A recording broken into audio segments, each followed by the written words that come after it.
नमस्कार मित्रांनो, मी दत्तात्रय लोखंडे पुन्हा एकदा आपल्या सर्वांचं नवीन व्हिडिओमध्ये मनापासून स्वागत. मित्रांनो, यात्रा आणि जत्रांच्या सिरीजला देत असलेल्या प्रतिसादाबद्दल तुमचा मनपूर्वक आभार.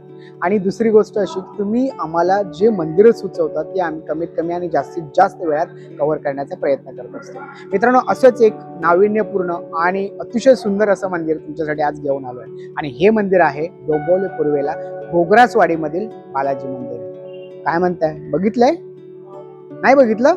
व्हिडिओ मधून मी तुम्हाला दाखवणार आहे. मंदिर अतिशय सुंदर, सुरेख आणि अतिशय उत्कृष्ट मंदिर आहे. आपण साऊथची मंदिरं, मला वाटतं जवळजवळ हे 7वं की 8वं मंदिर आहे. आणि साऊथ मधली मंदिरं ही अतिशय सुंदर आणि सुरेखच असतात. आपले महाराष्ट्रातली मंदिरे तितकीच सुंदर असतात. आपण सगळी मंदिरं ह्या व्हिडिओमधून कव्हर करण्याचा प्रयत्न करत असतो. तर मित्रांनो, हे घोगरासवाडीमधील हे बालाजी मंदिर 1983 मध्ये स्थापन झालं. म्हणजे जवळजवळ 40 वर्ष हे मंदिर इकडे आहे.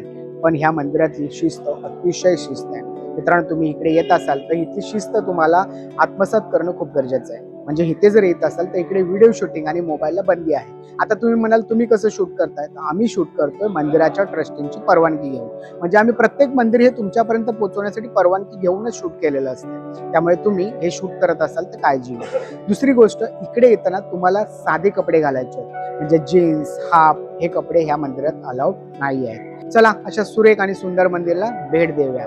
चला माझ्याबरोबर.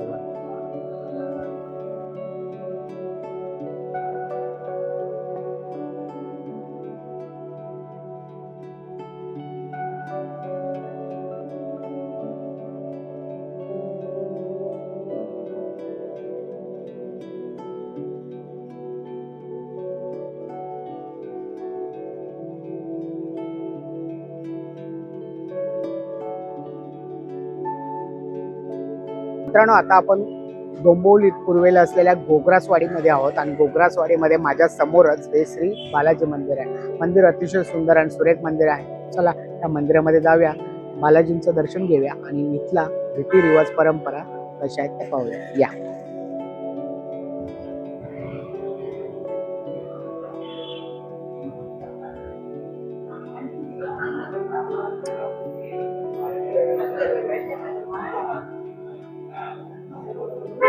श्री व्यंकटरामन गोविंदा गोविंदा.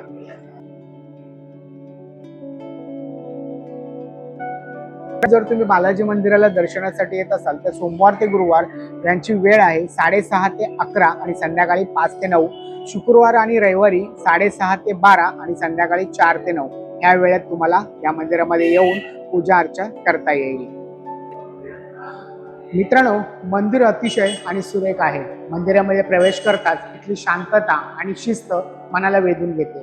मंदिरामध्ये प्रवेश करतात समोरच भव्य असा तुम्हाला ध्वजस्तंभ दिसेल. आणि ह्याच ध्वजस्तंभाकडे बघताना ध्वजस्तंभाची उंची ही मंदिराच्या उंचीपेक्षा जास्त आहे. ह्या ध्वजस्तंभाकडे बघताना तुम्हाला आपली मान वर करून अतिशय सुंदर पद्धतीने ह्या ध्वजस्तंभाचं दर्शन घ्यावं लागतं. मित्रांनो, तुम्ही मंदिरामध्ये प्रवेश करताच तुम्हाला आपला स्वतःचा आदर्श दर्शवण्यासाठी योग्य कपडे परिधान करणं गरजेचं आहे. त्यामध्ये तुम्हाला टॉप, लेगिन्स किंवा हाफ स्कर्ट हे सगळं अलाउड नाही आहे. तुम्हाला अतिशय सुंदर आणि व्यवस्थित पोशाख करूनच मंदिरामध्ये यायचं आहे.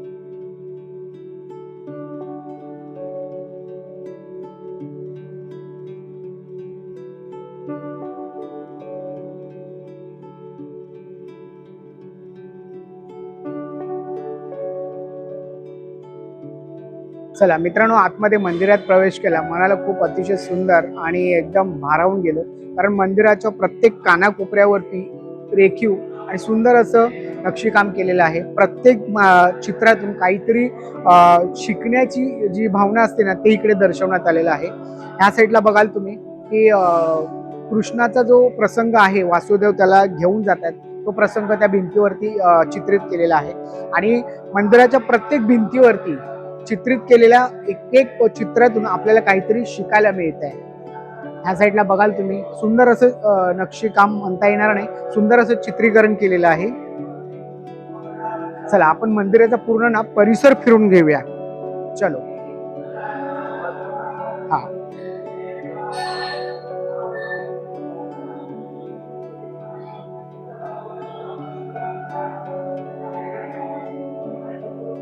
आणि मित्रांनो, मी मागच्या बऱ्याच व्हिडिओमध्ये सांगितलं होतं की हत्ती ही संपत्तीचं लक्षण असतं आणि ह्याही मंदिरात बघा हत्तींचा वापर केलेला आहे. सुरेख असं भिंतीवरती आपल्याला हत्ती दिसतात. अतिशय सुंदर असं नक्षीकाम आहे हे. मित्रांनो, हे मंदिर पाहिल्यानंतर आणि ह्याची रंगसंगती पाहिल्यानंतर मला आपल्या व्हिडिओ मधलं एक मंदिर आठवलं. कोणतं सांगा बरं? बरोबर, 5 माडचा गणपती. काही मंदिरात गेलं ना, एक भिंतीचा काना कोपरा प्रत्येक रंगसंगतीत रंगवलेला आपल्याला आढळला. तसंच हे मंदिर आहे. म्हणजे ह्या मंदिराला पाहून त्या मंदिराची आठवण आली.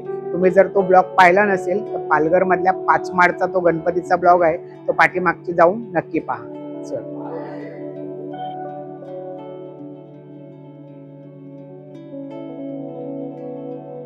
मित्रांनो, आपण आता मंदिराला भेट देतोय.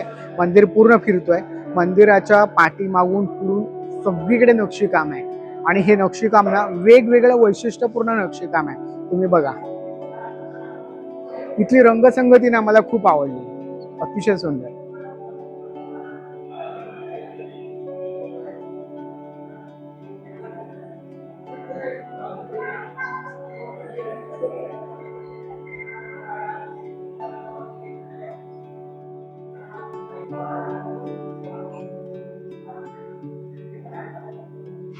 आणि मित्रांनो, हे जे समोर दिसतंय हे नवग्रह मंदिर आहे. म्हणजेच त्याला गोपुरम म्हणतात.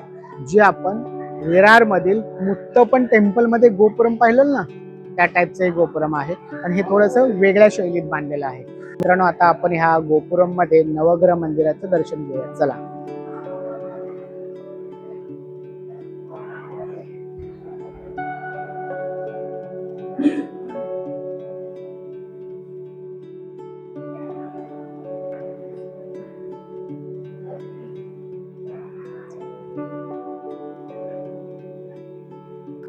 नवग्रह मंदिरामध्ये प्रामुख्याने तुम्हाला नवग्रह बुध, शुक्र, चंद्र, गुरु, सूर्य, मंगल, केतू, शनी आणि राहू असे 9 ग्रह तुम्हाला ह्या मंदिरामध्ये पाहायला भेटतील. चल.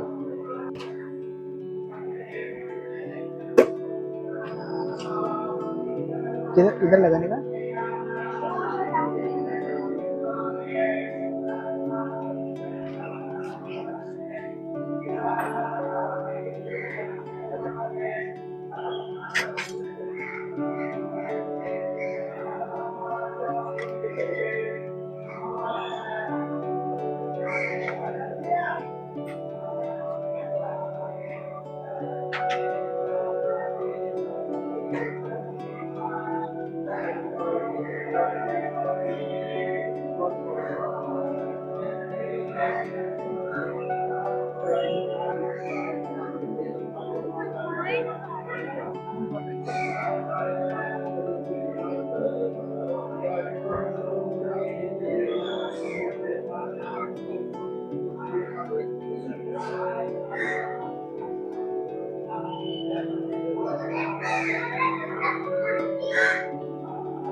मित्रांनो, ह्या मंदिरामध्ये आपण आलो. आपणही थोडीशी पूजा केली, मनाला प्रसन्न वाटलं. आता मित्रांनो, प्रत्येक ठिकाणची असणारी एक सुंदर आणि अशी आपल्या जिव्हाळ्याचा विषय म्हणजे इकडची गौशाळा. प्रत्येक मंदिरात आता मला वाटतं ऑलमोस्ट गौशाळा ही असतेच असते. इथेही अशी एक सुंदरशी गौशाळा आहे. चला त्या गौशाळेला भेट देऊ.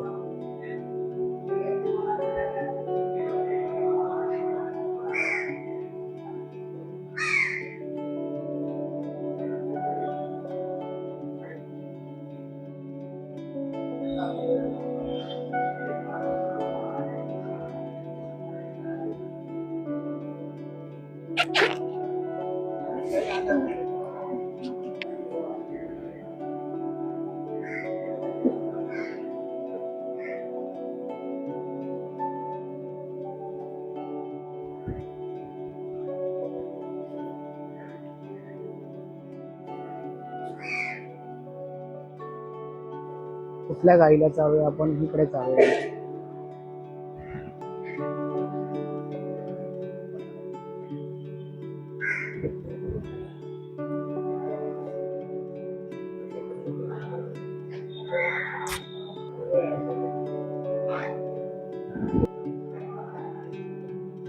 मित्रांनो, इकडच्या आपण गौशाळ्याला भेट दिली.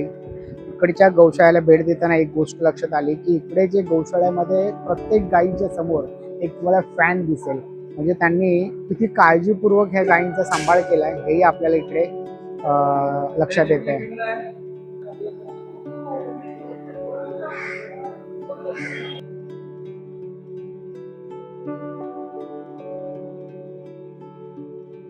सनातन धर्मामध्ये गायींना उदात्त स्थान दिले आहे.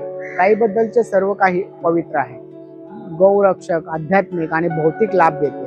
गौ ही आई आहे, प्रेम आणि शांतीचे चित्र आहे. गाय ही वेदांची, यज्ञांची आणि जगाच्या कल्याणाचा कणा आहे.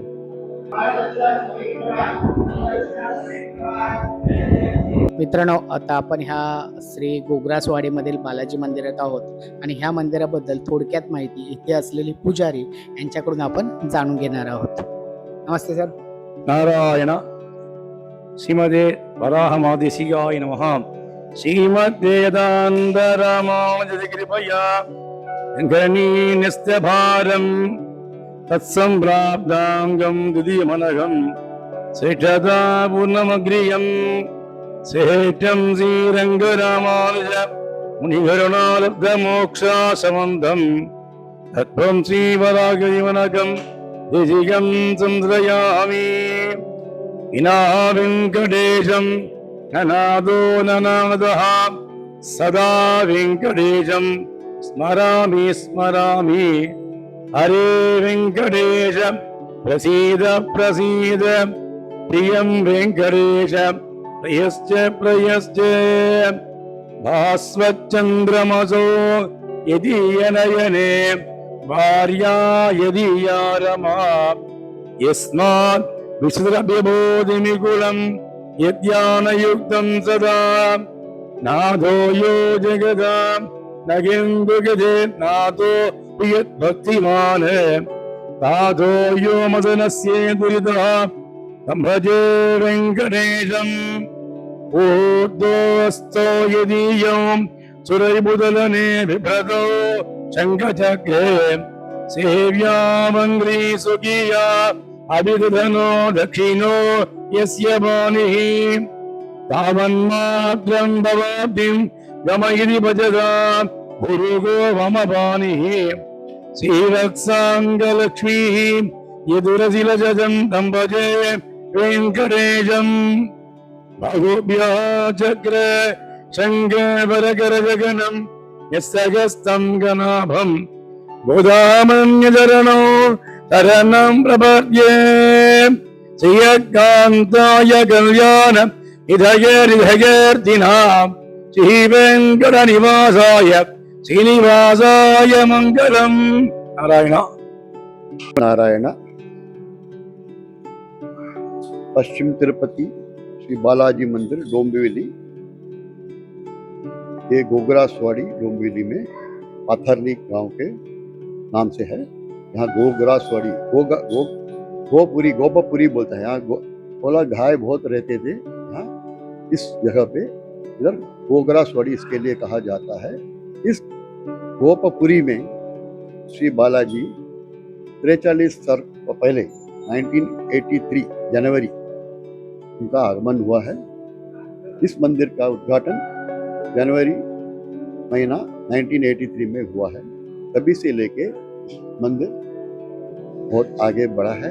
लोगों का सपोर्ट, इधर का लोकल सपोर्ट, पब्लिक का सपोर्ट के कारण बहुत अच्छा सपोर्ट के साथ अभी बहुत करीब 13 मई को 2026 महासंप्रोक्षणम कुंभाभिषेकम जो कहते हैं कलश महाभिषेक कलश अभिषेक हुआ है. बहुत सारे लोग आए थे.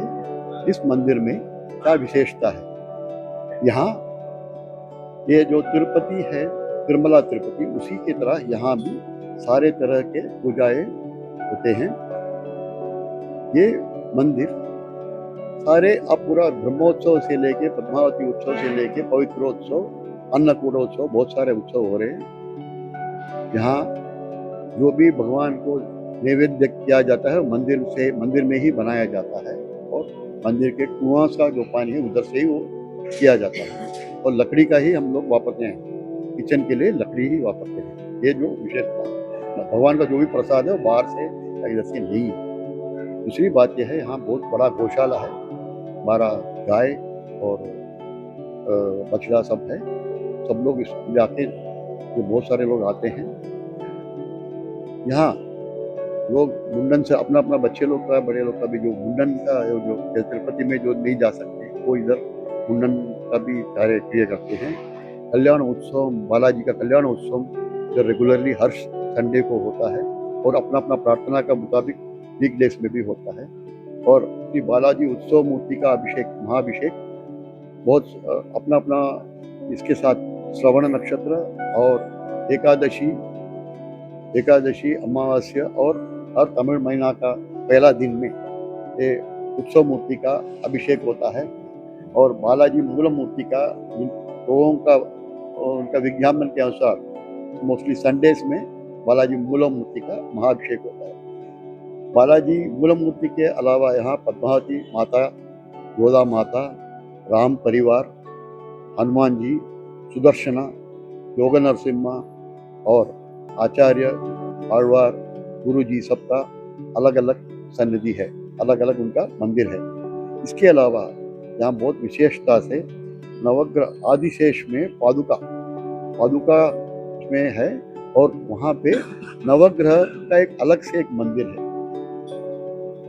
ये सारे चीजें एक जगह पे इकट्ठा, एक जगह पे होना बहुत ही कम जगह पे ऐसा आपको देखने को मिलेगा। आप लोग जरूर आइएगा, आपका मनोकामनाएं पूरा होता है। यहाँ भगवान बड़ा वर प्रसादी है, आपका मन की इच्छा सारे पूरे करते हैं। सब लोग इधर जरूर आइएगा। हम नमस्कार, नारायण।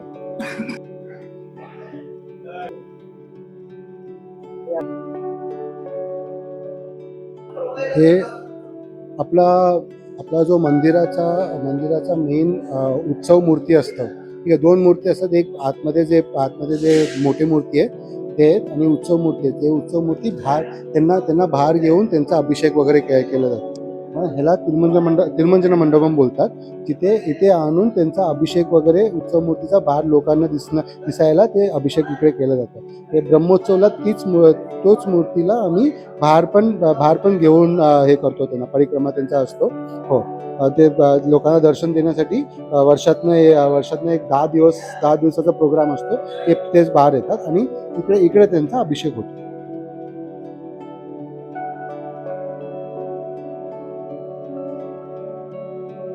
हे सुदर्शन चक्र आहेत, ठीक आहे। देवाचं जे विष्णूचा जे सुदर्शन चक्र आहे ते त्यांचा देव आहे। ते आम्ही त्यांना सुदर्शन आचार्य पण म्हणतो, ठीक आहे। सुदर्शन आழ்वार म्हणतो, ते आमच्या आचार्यांचं पण आहे।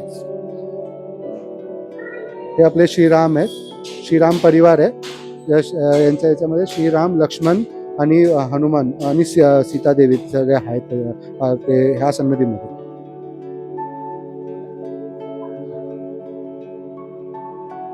ही देवी पद्मावतीचा सन्निधी आहे। लक्ष्मी आणि पद्मावती। तिरुपतीमध्ये गेला तर आधी खाली पद्मावतीचं जे हे असतात मंदिर आहे, त्यांचा हे लक्ष्मी आणि पद्मावतीचं। हे गोदा देवी, हे आपले जे पद्मावती देवी आहे त्यांचाच अवतार आहे गोदा देवी। आणि यांनी खूप सारे म्हणजे काय बोलतात ते, खूप लिहायला जे काय आम्ही बोलतो पासुरम वगैरे बोलतात त्यांना, ते लिहिलेलं आहे। ते आपले हनुमान, रामरचा ठीक समोर हनुमानचं सन्निधी आहे। आणि हे सर्व आमचे आचार्य आहेत। ते आता म्हणजे जेवढे आचार्य आहेत, रामानुजा आणि जेवढे काय आचार्य आहेत ते सगळे त्यांचा सन्निधी आहे।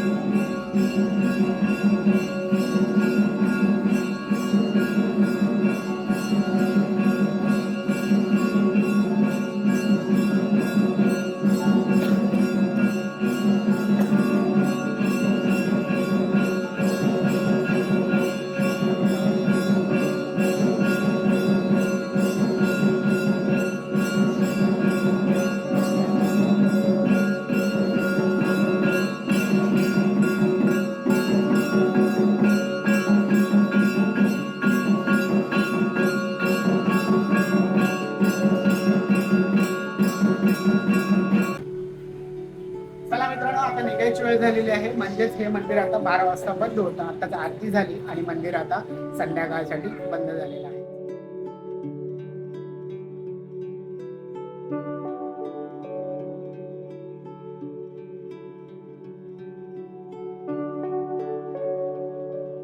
सो मित्रांनो, कसं काय वाटलं मंदिर? आवडलं की नाही?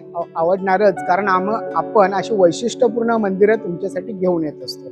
मित्रांनो, हे मंदिर आम्हाला इंस्टाग्राम आणि फेसबुकवरून मिळालं आणि ते मंदिर आम्ही तुमच्यासाठी कव्हर केलं. तर हे डोंबिवलीतलं अतिशय जुनं आणि 40 वर्ष जुनं असं मंदिर आहे. हे तुम्हाला नक्कीच आवडलं असेल. व्हिडिओ आवडला असल्यास व्हिडिओला लाईक, शेअर आणि कमेंट करायला विसरू नका. मित्रांनो, तुम्ही अशी कमेंटमध्ये नवनवीन मंदिरे आम्हाला सांगत जा. जी मंदिरं आम्हाला पॉसिबल होतात ती मंदिरं तुमच्यापर्यंत नक्की पोहोचवतो आणि शिवाय तुमच्या नावासहित ती मंदिरं आम्ही आमच्या व्हिडिओमध्ये समाविष्ट करत असतो. तेव्हा कमेंट केल्यानंतर त्याच्या खाली आपलं नाव पण लिहायला विसरू नका. नाव आणि कुठून आहात. कारण काय होतं, तुम्ही कमेंट करता दादा हे मंदिर करा, पण तुमचं नाव नसतं आणि खाली कुठून कमेंट केले हे नसतं, तर ते त्यामध्ये टाकायला विसरू नका. पुन्हा भेटूया नवीन व्हिडिओमध्ये. तोपर्यंत काळजी घ्या स्वतःची आणि इतरांची. धन्यवाद. व्यंकटरामन गोविंदा गोविंदा.